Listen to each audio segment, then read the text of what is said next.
Ford dealers have recently sent President Biden and the Ford CEO a chilling message requesting an immediate halt to electric vehicle servo manufacturing and denouncing the EV agenda.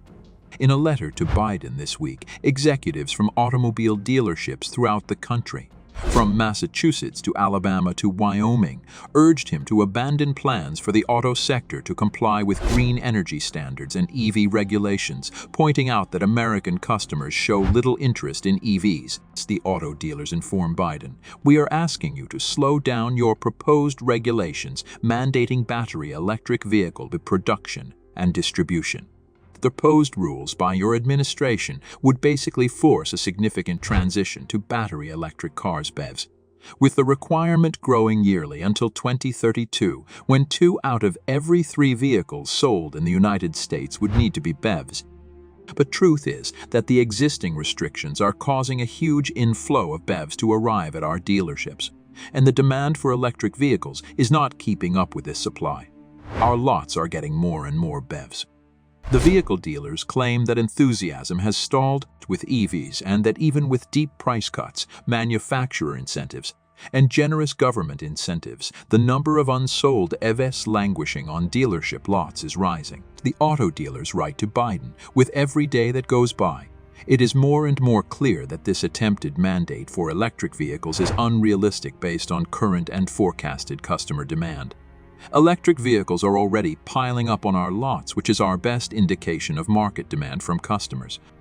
According to vehicle dealers, Americans are most worried about the expense of EVs, as well as the lack of charging stations, the length of time it takes to charge an EV, and the loss of driving range due to towing and weather. The bulk of our consumers' needs cannot be supported by the technology available today, they write. Although many of these issues are beyond our manufacturers' control, many of them can and will be handled by them. It will take time to find solutions for dependable charging networks, stable power grids, material sourcing, and several other problems. And lastly, a lot of folks just want to choose the car that best suits their needs. It's time to rein in the absurd government requirement for electric vehicles. Mr. President, give battery technology some time to develop. Give BEVs time to become more reasonably priced. Give yourself time to establish local sources for the minerals needed to produce batteries. Give the infrastructure for charging time to develop and show to be dependable. Above all, give American consumers enough time to get used to the technology and decide whether or not to purchase an electric car. According to auto industry insiders who talked with Axios, dealerships have had trouble moving EVs. The newest hard sell for Mickey Anderson's company, which has stores in Colorado, Missouri, and Nebraska, is Ford's all-electric F-150 Lightning pickup truck. For example, of the approximately 1,000 F-Series trucks manufactured last year, only 25 of the all-electric vehicles were sold via the company's dealerships. Anderson told Axios, "We've been far too focused on the Tesla buyer, the well-heeled 1 to 2%ers. We're overlooking the people for whom a car is a necessity rather than a luxury." Similarly, North Carolina dealerships informed Axios that they are having the same difficulties offloading electric vehicles. Rather, the automobiles are gathering dust. Mary Rice, the owner of a Toyota dealership, told Axios that it would be fantastic if consumers were begging for electric vehicles. "Instead, I'm going to have this car that nobody wants at the end of the year." No amount of money is appropriate for an EV in this situation. The statistics on EV sales throughout the country tell the same trend. According to data from Edmunds.com, electric vehicles ICE were only on dealership lots for 21 days before being sold in September 2022.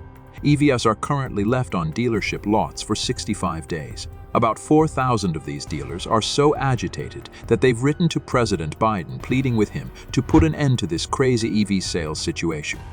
But in a moment, more on that. Here are the stylish, environmentally responsible devices that have been the talk of the town. However, when it comes down to it, nobody is really purchasing them. We have the products, the sellers are yelling from the rooftops, but where are the buyers? Then, however, Ford suffered the worst blow when 400 of its dealers openly opposed the company. A Sierra Club survey states that over 66 of us auto dealers don't even accept EVs for sale, and even if they had a truckload of them parked in their backyard, 45 of them said they wouldn't sell them. Let's talk about being picky. Let's now discuss those who are willing to market EVs. They have their own set of problems, such as inventory issues and bottlenecks in the supply chain. It is comparable to being informed that the world's finest concert has been postponed forever after being offered a ticket. Mercedes will only use electric vehicles. 90% of its dealerships are crammed with EVs for sale. And then there are Honda and Toyota. They are lagging behind as if they missed the bus and believe that hybrids are preferable to EVs since they provide consumers more options. Ford even believed that by introducing a vehicle with a base price of $48,195, they might overturn the market and get the upper hand against the Mustang Mach-E. Subsequently, Ford reduced the cost twice. And how did the client reply? Completely hopeless. What action does Ford take? They offer their dealers complete control over whatever price they like to charge and urge them to simply sell EVs anyway. As part of its ad covenant effort, Ford had imposed a regulation requiring dealers to promote the Mustang Mach-E SRP, or manufacturer's recommended retail price. The goal of this 4-year-old strategy was to provide clients clear, upfront pricing. Ford, however, recently made the decision to do away with this regulation, giving dealers greater latitude over how they market and sell the Mach-E. Not just that, Ford's desperation has forced them to implement price reductions of up to $5,000 only this year. The locals are all bewildered and furious, but wait until I tell you about the secret Chinese firms they just shook hands with. You may be surprised to learn this, but this is a true reality. Every electric vehicle that Ford sells this year costs them $36,000. Let me clarify the Biden scenario for all of you who are asking why Ford is compelled to continue producing EVs even though they are selling them at a loss. As a result, almost 4,000 US auto dealers have banded together to create an organization known as EV Voice of the Customer. These men are essentially advising President Biden to back off on the entire EV effort by raising a huge red flag. For instance, take a close look at Ford's F-150 Lightning. When this electric pickup was initially shown, it was a huge hit. At first, dealers with dealerships in Nebraska, Missouri, and Colorado, including Mickey Anderson of Baxter Auto Group, were inundated with orders. But as time goes on, the thrill has somewhat diminished. For example, Anderson sold only 25 light trucks last year out of a staggering 1,000 F-Series vehicles. Currently, he has enough supplies for 6 months, even after deducting up to $14,000 in rebates and incentives. And Biden is like, either sell electric vehicles or don't sell anything. He is investing billions to hasten the country's switch to electric vehicles. This covers tax benefits for consumers, incentives for manufacturers, and a sizable budget for brand-new fast chargers. In addition, the Biden administration has proposed strict new vehicle pollution standards that effectively force automakers to produce more electric vehicles. The actual situation on the ground is rather different. Presently, EVs make up just a small portion of all vehicles in use, although they sell for around 7.5% of all new automobiles sold in the U.S.